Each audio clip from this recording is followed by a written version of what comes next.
Assalamualaikum warahmatullahi wabarakatuh. Kami dari kelompok 9 ingin mempresentasikan video dan materi tentang motivasi. Yang pertama, pengertian motivasi. Yang kedua, jenis-jenis motivasi. Dan yang ketiga, faktor-faktor yang mempengaruhi motivasi. Langsung saja materi pertama akan dibacakan oleh Isma. Baiklah, saya akan menjelaskan tentang pengertian motivasi. Motivasi adalah dorongan atau kekuatan internal yang mendorong seseorang untuk melakukan sesuatu tindakan, mencapai tujuan, atau memenuhi kebutuhan dan keinginan. Motivasi dapat berasal dari faktor internal seperti keinginan pribadi, rasa ingin tahu, atau rasa pencapaian, maupun faktor eksternal seperti imbalan atau pengakuan dari orang lain. Secara umum, motivasi berperan penting dalam mengarahkan dan mempertahankan perilaku, seperti usaha seseorang untuk mencapai tujuan tertentu. Baiklah, materi kedua akan dilanjutkan oleh Wilda Driani. Baiklah, materi kedua yaitu jenis-jenis motivasi. Motivasi dapat dibagi menjadi beberapa jenis berdasarkan sumber dan tujuannya. Yaitu terdapat beberapa jenis motivasi yang umum dikenal. Yang pertama, motivasi intrinsik. Definisi: motivasi yang muncul dari dalam diri individu. Seseorang termotivasi karena merasa puas atau senang dengan aktivitas itu sendiri, tanpa mengharapkan imbalan eksternal. Contohnya seperti seseorang yang belajar musik karena dia menikmati proses belajar dan bermain alat musik, bukan karena ingin mendapatkan pujian atau hadiah. Yang kedua, motivasi ekstrinsik. Definisi: motivasi yang berasal dari faktor luar individu seperti imbalan, pengakuan, atau tekanan dari orang lain. Contohnya seseorang yang bekerja keras di kantor untuk mendapatkan gaji atau promosi.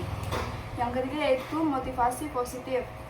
Motivasi yang muncul karena seseorang ingin mencapai tujuan yang menyenangkan atau mendapatkan penghargaan, fokus pada hasil yang diinginkan. Contohnya seperti seseorang yang berusaha keras untuk lulus ujian agar bisa mendapatkan beasiswa. Yang keempat, motivasi negatif. Motivasi yang muncul karena seseorang ingin menghindari konsekuensi negatif atau rasa sakit. Tujuan utamanya adalah untuk menghindari kerugian atau hukuman. Contohnya, seseorang belajar dengan giat agar tidak mendapatkan nilai buruk atau dihukum oleh orang tua. Yang kelima, motivasi sosial. Motivasi yang dipengaruhi oleh interaksi dengan orang lain atau keinginan untuk diterima dalam kelompok sosial. Contohnya yaitu seseorang bekerja keras agar bisa diterima dan dihargai oleh teman-teman atau rekan kerja. Yang keenam, motivasi penghargaan. Motivasi yang didorong oleh keinginan untuk mendapatkan hadiah atau pengakuan dari orang lain. Contohnya yaitu seseorang bekerja dengan keras untuk mendapatkan bonus atau hadiah. Yang ketujuh, motivasi pencapaian. Motivasi yang berasal dari keinginan untuk mencapai kesuksesan dan memenuhi standar pribadi yang tinggi. Contohnya seorang atlet berlatih keras untuk memenangkan kompetisi dan mencapai prestasi terbaik. Yang kedelapan, motivasi pertumbuhan. Motivasi yang muncul karena keinginan untuk berkembang dan meningkatkan kemampuan diri. Contohnya seseorang yang belajar hal-hal baru untuk meningkatkan keterampilan atau pengetahuan diri. Yang kesembilan, motivasi keamanan. Motivasi yang berasal dari keinginan untuk mencapai rasa aman, baik itu secara fisik, emosional, atau finansial. Contohnya itu seseorang bekerja keras untuk memastikan kestabilan keuangan dan keamanan masa depan keluarganya. Yang terakhir, motivasi diri.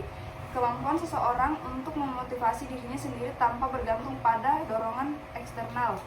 Contohnya yaitu seseorang yang memiliki disiplin tinggi dan bekerja keras tanpa menunggu perintah orang lain.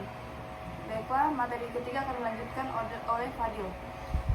Materi ketiga yaitu faktor-faktor yang mempengaruhi motivasi. Yang pertama, faktor internal. Faktor internal terbagi tiga. Yang pertama, tujuan yang jelas. Memiliki tujuan yang spesifik, terstruktur dan realistis dapat memberi arah dan fokus yang meningkatkan motivasi. Yang kedua, keinginan untuk belajar. Rasa ingin tahu dan keinginan untuk mengembangkan keterampilan baru untuk mendorong individu untuk berusaha lebih keras. Nilai pribadi. Yang ketiga, nilai pribadi. Nilai-nilai yang dipegang teguh seperti integritas dan tanggung jawab dapat menjadi pendorong motivasi intrinsik. Yang kedua faktor eksternal. Faktor eksternal terbagi tiga. Yang pertama lingkungan fisik, ruang kerja yang nyaman, fasilitas yang memadai, dan lingkungan yang mendukung dapat meningkatkan kenyamanan dan produktivitas. Yang kedua penghargaan dan imbalan. Sistem penghargaan yang adil seperti bonus, kenaikan gaji, atau pengakuan publik dapat meningkatkan motivasi. Yang ketiga persaingan. Dalam beberapa situasi, persaingan yang sehat dapat memotivasi individu untuk berprestasi lebih tinggi. Yang ketiga faktor psikologis. Pertama, faktor psikologis terbagi tiga. Yang pertama kesehatan mental. Kesehatan mental yang baik berkontribusi pada motivasi. Stres dan kecemasan dapat menghambat motivasi. Kedua, kepuasan kerja. Rasa puas terhadap pekerjaan atau aktivitas dapat meningkatkan motivasi untuk terus berprestasi. Yang ketiga, dukungan emosional. Dukungan dari orang-orang terdekat dapat memberikan dorongan motivasi terutama saat menghadapi tantangan. Yang keempat, faktor sosial. Faktor sosial terbagi tiga. Yang pertama, dukungan sosial seperti keluarga, teman, dan rekan kerja yang mendukung dapat memberi motivasi tambahan. Kedua, budaya organisasi. Budaya yang positif dan inklusif di tempat kerja dapat meningkatkan rasa memiliki dan motivasi karyawan. Yang ketiga, role model. Adanya panutan atau contoh sukses dapat memberikan inspirasi motivasi untuk mencapai tujuan. Kelima, faktor ekonomi. Faktor ekonomi terbagi dua. Pertama, kondisi ekonomi. Situasi ekonomi yang baik dapat memberikan rasa aman yang meningkatkan motivasi, sementara kondisi yang buruk dapat menurunkan semangat. Yang kedua, imbalan finansial. Selain gaji, untuk imbalan seperti bonus atau tunjangan dapat menjadi motivator yang kuat. Yang keenam, faktor lingkungan. Faktor lingkungan terbagi dua. Pertama, ketersediaan sumber daya. Akses ke sumber daya yang diperlukan seperti pelatihan dan teknologi dapat mempengaruhi motivasi untuk berusaha. Yang kedua, fleksibilitas. Opsi untuk bekerja secara fleksibel, misalnya kerja jarak jauh, dapat meningkatkan motivasi dan keseimbangan kehidupan kerja. Yang ketujuh, faktor pendidikan. Faktor pendidikan terbagi dua.